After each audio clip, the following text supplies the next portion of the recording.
Kemudian yang juga perlu diperjelas bahwa Syiah itu di Indonesia apa benar muncul setelah revolusi Islam Iran. Tapi kalau kita tahu dari beberapa kajian dan tulisan-tulisan dan pernyataan tokoh-tokoh, sebetulnya Syiah itu bukan pendatang baru. Jadi kalau ada orang Syiah bilang, ada orang yang membuat pengajian, namanya pengajian, padahal pengadilan in absentia terhadap Syiah, itu sebetulnya tidak tahu tentang Indonesia. Syiah itu bagian yang ikut melahirkan negara Republik Indonesia. Jadi kalau ada orang menolak Syiah, itu berarti menafikan NKRI. Loh, kok bisa begitu? Ya, faktanya memang demikian, bahwa Islam muncul di Indonesia itu tidak langsung Sunni, seperti yang dikatakan oleh Prof. Mas tadi. Islam itu muncul pertama esoterisme, yang muncul adalah tasawuf. Tasawuf itu saudara misalnya Syiah. Artinya kalau orang berbicara tentang tasawuf dan mistisisme, ya itu pastilah, itu sebetulnya bahkan itu adalah modus takian Syiah.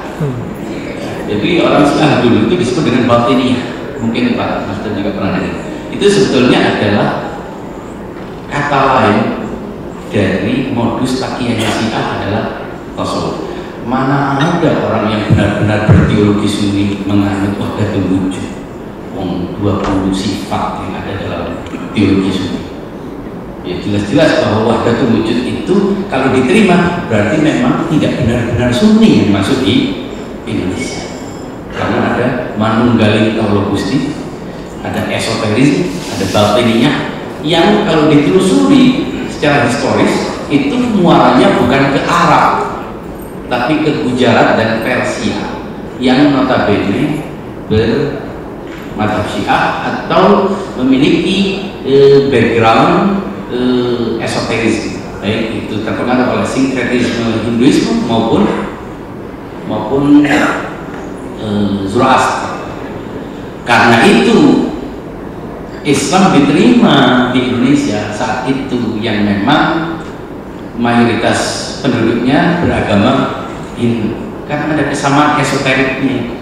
Ada yang datang itu yang cingkrang-cingkrang mungkin agak sulit untuk diterima di Indonesia, tiba-tiba langsung dibilang sesat, bid'ah, dan gendingan nggak boleh, pakai beskap, pakai ini dianggap syirik dan lain sebagainya.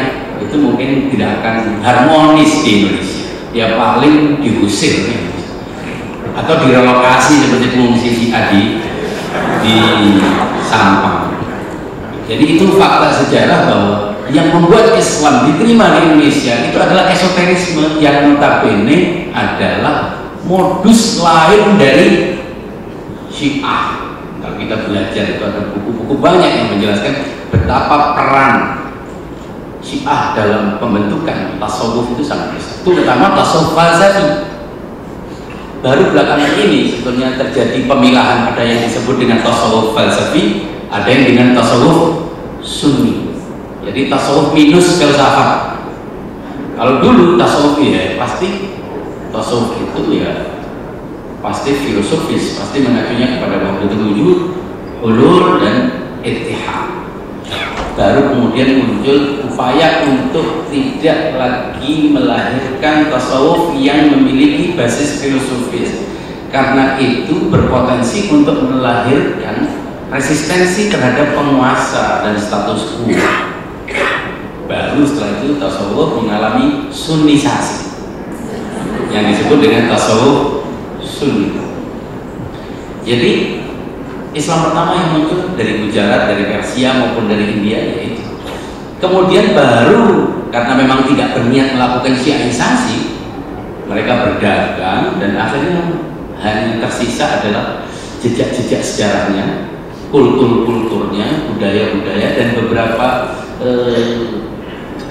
pengaruh-pengaruh dalam bahasa dan lain sebagainya. Tidak ada kelanjutan.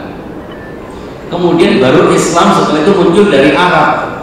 Tapi Arab yang ini kali ini bukan dari Arab Saudi, karena itu negara baru kan. Satu keluarga tiba-tiba membuat negara. Karena ternyata hanya 2 negara yang punya menggunakan nama keluarga,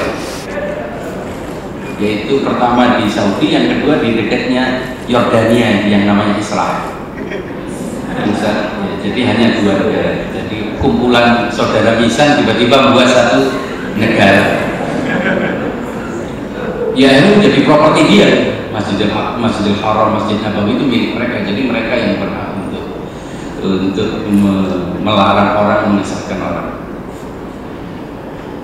Kemudian baru Islam kedua yang muncul dari Yaman atau dari Hijaz sebelum terbentuknya negara Saudi. Nah itu Islamnya bukan Islam, itu adalah Islam Syafi'i, Islam Sunni yang bermadhab Syafi'i, yaitu madhab Sunni yang paling dekat dengan esoterisme dan Syiah. Artinya yang paling filosofis, yang paling rasional, kemudian masuk ke Indonesia, sehingga terjadilah proses